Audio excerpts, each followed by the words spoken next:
Hi everyone! In this short video, I will present an interesting method to help quantify people's strategies through a framework that was introduced by Maia Josebachvili in 2016, and a link to a longer presentation that she made is available in the video description. The employee lifetime value, or the ELTV, is defined as the total net value over time that an employee brings to the organization. This formula divides the employment lifecycle into 4 intervals, and the easiest way to explain it is to visualize it.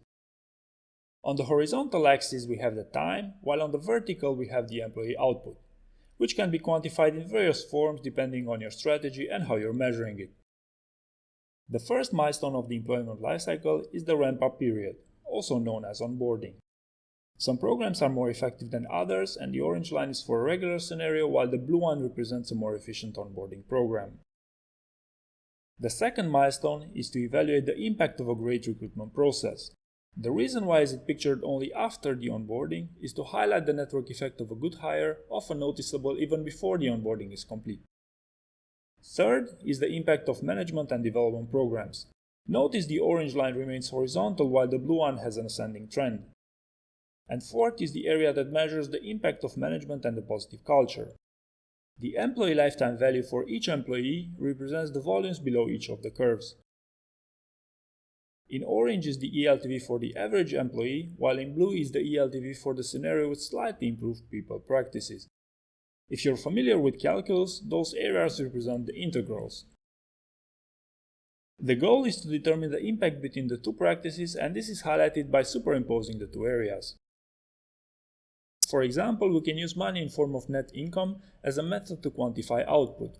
So let's look at a scenario for 2 salespeople remunerated 5,000 each, with a monthly sales target of 50,000, which means a net income 45,000 per employee per month.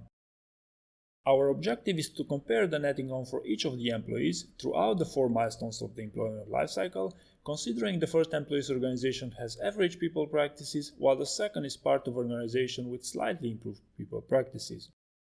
What is the potential return on investment?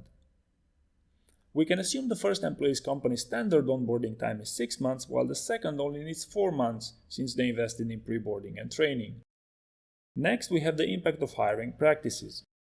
Keeping our assumptions conservative, we'll assume that due to structured hiring and data-driven decision-making, the second employee outperforms the first by 20%, raising the net income from 45,000 to 55,000 a month. Third, for the impact of strong management, let's give the second employee a 20% increase in productivity, while the average people practices for the first will just hang in there and eventually preserve the same output. And finally, the difference of a positive culture can easily result in a 1-year increase in employee tenure. Over 3 years, the difference in net income between a normal people practices and a slightly improved one is 1.3 million.